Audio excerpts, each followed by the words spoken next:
Blood vessels and their functions. अब हम ये देखते हैं what is blood vessels. Blood vessels क्या हैं, कौन कौन सी ब्लड वेजल्स हैं और इनके फंक्शन क्या हैं। अभी हमने देखा कि हार्ट है, हार्ट के चैम्बर्स के बारे में हमने देखा, ठीक है। हार्ट में जो है ऑक्सीजनेटेड ब्लड, डीऑक्सीजनेटेड ब्लड आ रहा है, जा रहा है पूरी बॉडी की तरफ, ठीक है। अब ये कैसे आ रहा है, किसके थ्रू आ रहा है, कोई रास्ता होगा, कोई पैसेज होगा जो जिसके थ्रू आ रहा है, और कोई चीज़ प्रेजेंट होगी बॉडी के अंदर जिसके थ्रू ये हार्ट की तरफ आ रहा है ब्लड। अब वो कौन सी हैं, तो वो हमारे पास क्या है, वेजल्स हैं। और कौन सी वेजल हैं, ब्लड वेजल्स हैं। अब ये जो है ट्यूब लाइक स्ट्रक्चर होता है, क्या चीज़, ब्लड सर्कुलेटरी सिस्टम में सर्कुलेशन के लिए प्रेजेंट होता है, जिसके अंदर ब्लड होता है, ठीक है। उसको क्या कहा जाता है, ब्लड वेजल्स कहा जाता है। ब्लड वेजल जो हैं वो क्या कर रहे होते हैं, कैरी कर रहे होते हैं ब्लड को and back into the heart, यानी कि ब्लड को ये एक तो कैरी कर रहे हैं हार्ट की तरफ और एक हार्ट से अवे कर रहे हैं। अब वो कौन कौन सी वेजल्स हैं हम देखेंगे। 3 वेजल्स जो होती हैं, 3 टाइप्स ऑफ ब्लड वेजल जो होती हैं, arteries, capillaries and veins present होती हैं। सबसे पहले हम क्या देखते हैं, arteries. Arteries are blood vessels. ये क्या है, एक ब्लड वेजल है जो कि क्या कर रहा है, ब्लड को हार्ट से क्या कर रहा होता है, लेके जा रहा होता है, ब्लड को लेके जा रहा होता है हार्ट से पूरे part of the body. Heart से लेता है ब्लड को, ठीक है, हार्ट से लेता है ब्लड को और पूरे पार्ट में क्या कर रहा होता है, बॉडी के पूरे पार्ट में लेके जा रहा होता है। और ये कौन सा ब्लड होता है, ये ऑक्सीजनेटेड ब्लड। आर्टरी जो है, जो ब्लड लेके जा रहा है, वो उसके अंदर न्यूट्रिएंट्स होती हैं। ये हमने फर्स्ट टॉपिक में पढ़ा था इस चैप्टर के, कि ब्लड में साथ क्या हो रही होती है, सर्कुलेटरी सिस्टम में न्यूट्रिएंट्स भी प्रेजेंट होता है, फूड एंड ऑक्सीजन प्रेजेंट होता है, जो पूरी रेस्ट ऑफ द बॉडी में लेके जा रहा होता है। अब आर्टरी का हम देखते हैं, आर्टरी का इंट्रोडक्शन, के आर्टरी का फंक्शन हमने देखा, ये फंक्शन है आर्टरी का। अब इंट्रोडक्शन देखते हैं। ये थिक वाल होती है, आर्टरी क्या होती है, थिक वाल होती है। क्यों थिक वाल होती है, ये इसका रीज़न बताया गया है कि क्वेश्चन है, आर्टरी क्यों थिक वाल है। ये इसलिए थिक वाल होती है कि ये जो ब्लड का प्रेशर आता है इसके ऊपर, उसको टॉलरेट कर सके। अब थिक वाल क्या होती है, उसको सपोर्ट करने के लिए आर्टरी को थिक वाल प्रेजेंट होती है, ठीक है। इसके अलावा अगर आप अपनी पल्स रेट चेक करना चाहते हैं तो आप फील कर सकते हैं ब्लड का प्रेशर, ठीक है। और इसके अलावा अगर हम कहें कि लार्जेस्ट आर्टरी जो होती है ह्यूमन बॉडी में, वो क्या होती है, अयोर्टा, दिस वन। आप देख सकते हैं ये वाली जो होती है लार्जेस्ट क्या होती है, आर्टरी होती है ह्यूमन बॉडी में, जिसको अयोर्टा कहा जाता है। Except pulmonary artery. Pulmonary word जो है ये किससे आया है, हमारे पास ये वर्ड लंग्स से, यानी कि लंग्स को पल्मनरी कहते हैं, ठीक है। Except pulmonary artery which carries deoxygenated blood from the heart to the lung. तमाम की तमाम आर्टरी ऑक्सीजनेटेड ब्लड को कैरी करती हैं और किसकी तरफ लेके जाती हैं, पूरी बॉडी की तरफ लेके जाती हैं, सिवाय पल्मनरी आर्टरी के। पल्मनरी आर्टरी क्या कर रही है, डीऑक्सीजनेटेड ब्लड को ले रही है, ठीक है, और किसकी तरफ, from the heart to the lungs. Heart से ले रही है, किसकी तरफ लेके जा रही है, आगे लंग्स की तरफ लेके जा रही है। इसी तरह हम लोग अगर कैपिलरीज की बात करें तो कैपिलरी हमारे पास एक और ब्लड वेजल है, लेकिन कैपिलरी से हम लोग पहले वेन्स की तरफ आते हैं, फिर हम लोग कैपिलरी देखते हैं। वेन्स जो होती हैं ये वेजल्स होती हैं और इनके अंदर भी ब्लड प्रेजेंट होता है।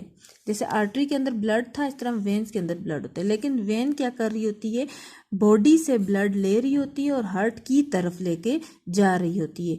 और इस ब्लड के अंदर वेस्ट मटेरियल्स वगैरह प्रेजेंट होते हैं, जैसे कि कार्बन डाइऑक्साइड प्रेजेंट होता है, ठीक है। अब जो है ये जो वेन है, ये this one when and this one artery, इनको वेन की तरफ मेन वेजल्स है ये। अब इसकी तरफ कौन लेकर आ रहा है, तो इसकी तरफ स्मॉल छोटी वेन्स होती हैं जिनको वेन्यूल्स, यानी कि कलेक्टिवली हम कहें तो हम कैपिलरीज कहते हैं। छोटी एक नेटवर्क होता है वेजल का, वो इस बॉडी से लेती हैं हर एक सेल से और इस वेन की तरफ लेकर जाती है। अब इस वेन का क्या काम है, ये हार्ट की तरफ लेकर जाएगी। वो ब्लड होता है जो इसके अंदर डीऑक्सीजनेटेड ब्लड होता है, प्लस कुछ वेस्ट मटीरियल्स वगैरह प्रेजेंट होते हैं। अब ऑल वेन्स, तमाम की तमाम वेन क्या हो रही होती है, कैरी करती है डीऑक्सीजनेटेड ब्लड के, accept pulmonary vein. Pulmonary vein यानी कि लंग्स, पल्मोनरी लंग्स, सिवाय पल्मोनरी वेन के। पल्मोनरी वेन का क्या काम है? वो ऑक्सीजनेटेड ब्लड को कैरी करती है from the lung to the heart, lung से लेती है और हार्ट की तरफ लेके जाती है। जब ये हार्ट की तरफ चलेगी फिर आर्टरी का काम है पूरी बॉडी में डिस्ट्रीब्यूट करना हार्ट को, ठीक है। इसके अलावा अगर हम वेन की बात करें तो वेन जो है वो थिक है, लेकिन आर्टरी की तरह ये थिक नहीं होती। आर्टरी इसलिए थिक होती है क्योंकि आर्टरी पे क्या हो रहा होता है, ब्लड का प्रेशर काफ़ी होता है। अब हम लोग कैपिलरीज को देखते हैं। Arteries divided and redivided. Artery जो होती है हमारे पास डिवाइड होती है एंड फर्दर छोटी छोटी रीडिवाइड होती है, जिसको हम लोग क्या कहते हैं, कैपिलरी कहते हैं, ठीक है। और ये क्या हो रही थी, बहुत थिन वाल। कैपिलरी के बारे में कहा जाता है बारीक, बिल्कुल भाल की तरह बारीक एक वेजल है, ठीक है, थिन वाल्ड है और इसके अंदर छोटे छोटे पोर्स होते हैं, ठीक है, छोटे छोटे पोर्स होते हैं जिसके थ्रू क्या हो रहा है, न्यूट्रिएंट्स बाहर जा रहा होता है और वेस्ट मटेरियल इसके तरफ आ रहा होता है, ठीक है, जिसको कैपिलरीज कहा जाता है।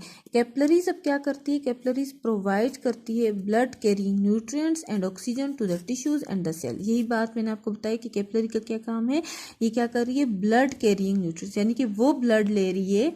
कौन सी कैपिलरी, आर्टरीज वाली जो डिवाइड और रीडिवाइड हो रही है।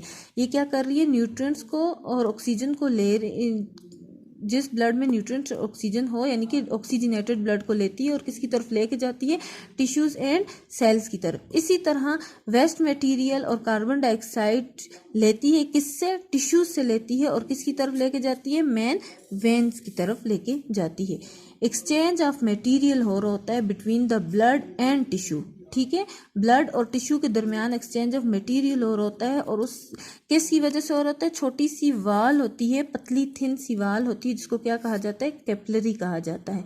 अब कैपिलरीज जो हैं वो in the tissue connect the arteries to the vein. Capillaries क्या हो रही है, यानी कि कैपिलरीज आर्टरी और वेन्स के साथ किस तरह कनेक्ट है, टिश्यूज के थ्रू कनेक्ट है, ठीक है स्टूडेंट्स। तो ये हमने आज पढ़ा ब्लड वेजल्स के बारे में। अब हम यहाँ देख सकते हैं ये डाइसेक्ट किया हुआ है ब्लड वेजल। एक तो आपको ये स्ट्रक्चर बताइए, अब इसको दरमियान से काट के आपको बताया हुआ है, ये आर्टरी है, ये वेन है, ये कैपिलरी। आप देख सकते हैं आर्टरी काफ़ी थिक है, कनेक्टिव टिश्यू से मिलकर आर्टरी बनी हुई होती है, इसी तरह वेजल्स भी बनी होती है।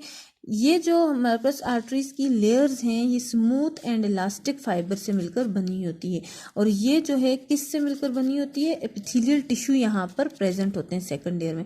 इसी तरह अगर हम एपिथेलियल ये कैपिलरी की बात करें, इसमें न्यूक्लियस भी प्रेजेंट होता है, एपिथेलियल सेल्स भी प्रेजेंट होते हैं, जिससे मिलकर क्या बनी होती है, कैपिलरी बनी हुई होती है, ठीक है। तो ये था आज का टॉपिक। इंशाल्लाह नेक्स्ट हम फंक्शंस ऑफ हार्ट पढ़ेंगे। थैंक यू, अल्लाह हाफिज़।